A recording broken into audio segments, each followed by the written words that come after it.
Okay, here we have a little bit of more progress. I couldn't do a complete video.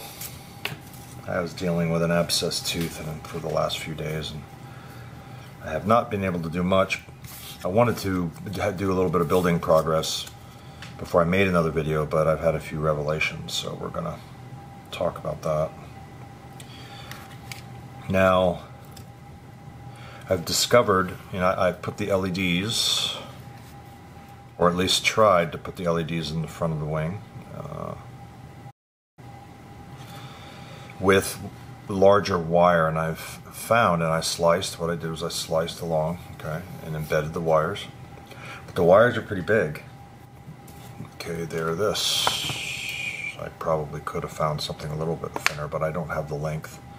And two of these are pretty big, and I'm finding that's what it looks like, although I did solder the positive negative wrong on that one. That's a green LED. That's got to be fixed. And the thing that I've noticed is that when I powered everything up to test it, I noticed that I wasn't getting enough flash out of it, so there seems to be a lot of resistance with this wire, or it could be corroded on the inside, because that's one of the things that happens is old wires corrode on the inside. You get the green stuff, copper corrosion, and then they don't work as well. So I didn't want to use these at first, but I think I'm going to, because they're much smaller, and it seems like it flashes brighter with this wire, which makes sense because it's solid and it is lacquered wire. And these smaller LEDs I can't remove anyways because they're like hot glued in there or something after they're soldered on a machine, most likely. So I have to redo what I worked on with that. And I don't know if it'll show up on the camera. I have pictures, but the leading edge is deformed a little bit. Now I went cut uniformly down, I would say about 3/8 of an inch all the way down. Marked it on my X-Acto blade. It cut easier than I thought. And I did it pretty much even, but still with the wire in there, it's deforming the leading edge. And I most likely will, after I put the other wire in, I will do some sort of a wrap over on the wing.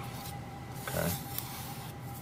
It's just a small piece of film, kind of like that, to put on the front, just to give it, because aerodynamics makes a difference. And this thing's, I mean, look at the molding on it. I mean, it's garbage. This thing would be better if it was molded out of fiberglass, which is possible.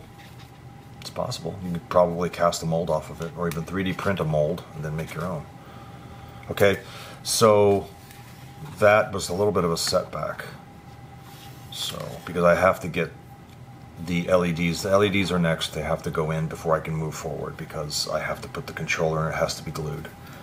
Now everything. Now I wish I wouldn't have had to do it the way that I did it, and I was thinking about just cutting that and then just making a lens. I'm still thinking about it.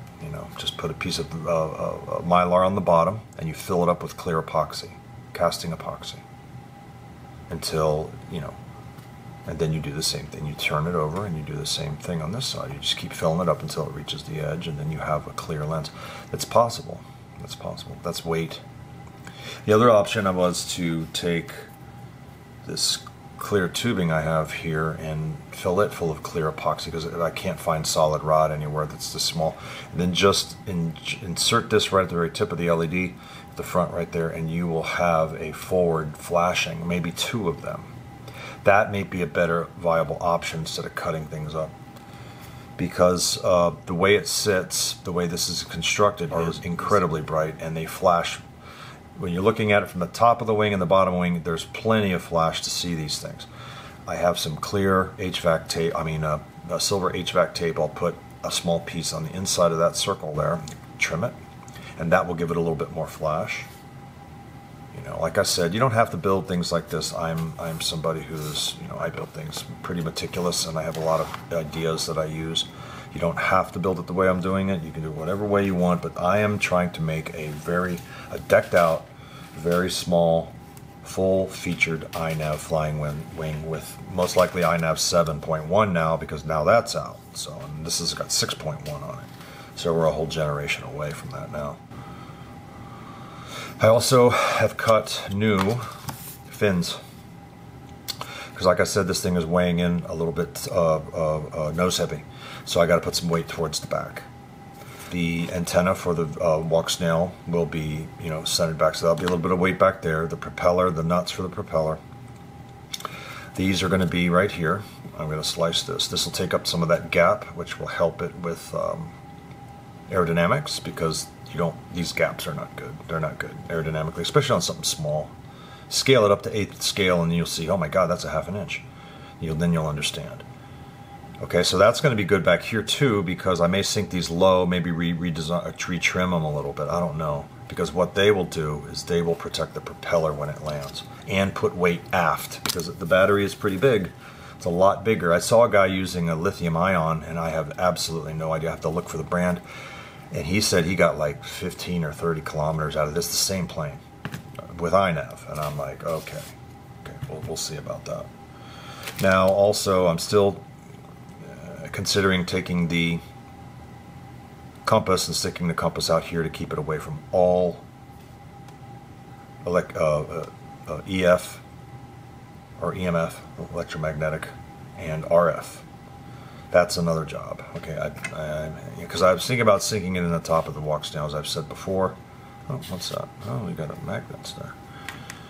But I don't want it too close to the Walksnail, and I don't want it too close to this XT connector, because that way, or here, that XT connector, because then, because like I said, Bardwell did a video, and I've wondered why, and it's like it didn't dawn. I'm like, wow, duh, I should have thought of the reason why the compasses in the past that I've had have not worked. Okay, now,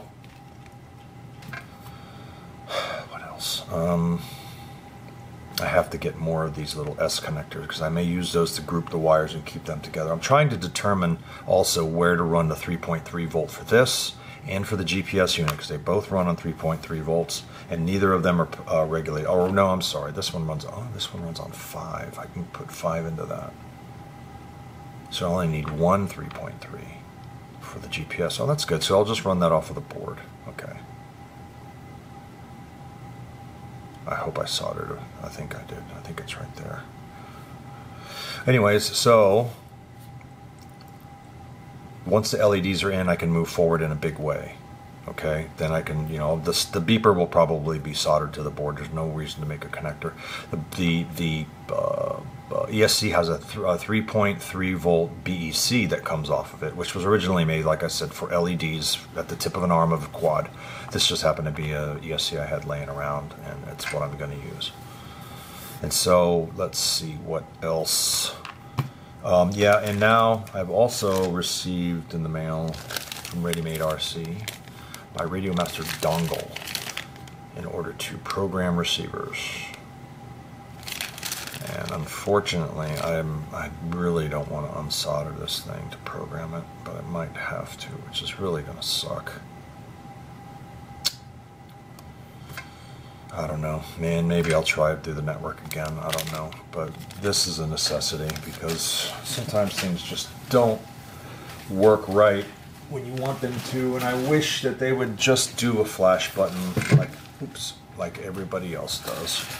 And also, I think I showed I didn't have this mentioned or in my list of description of equipment, but the Radiomaster Zorro. These things, what an incredible little radio. It does everything that your Taranis would do, and it uses Welcome to EdgeTX. And it's running out of power. Transmitter battery low. And so the only thing I don't like about it is I don't like the length of the switches are not long enough, and I put a few caps on there to rectify that, but it's still, even then, I'm thinking about getting a regular Radiomaster, is that T10 or T6 or whatever it is, I don't know what they're, and get their switches that are longer and maybe put them in there if the base is the same, which they're probably not. These look like they're micro, but this thing has got a switch for everything. It's everywhere. I mean, they got two button there, Transmitter battery low. button there, switches, everything. And then on the back, there's buttons everywhere. The only thing I don't like about it are these rollers in the top right here. That's the only thing I don't like. Transmitter battery But low. those could be used for a lot of different things. You know, you can use it for volume. That's one thing I'll use for one of them. Volume on this thing.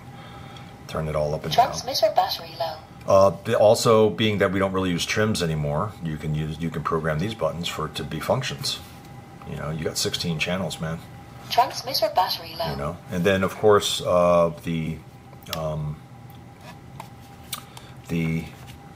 Ranger 2.4.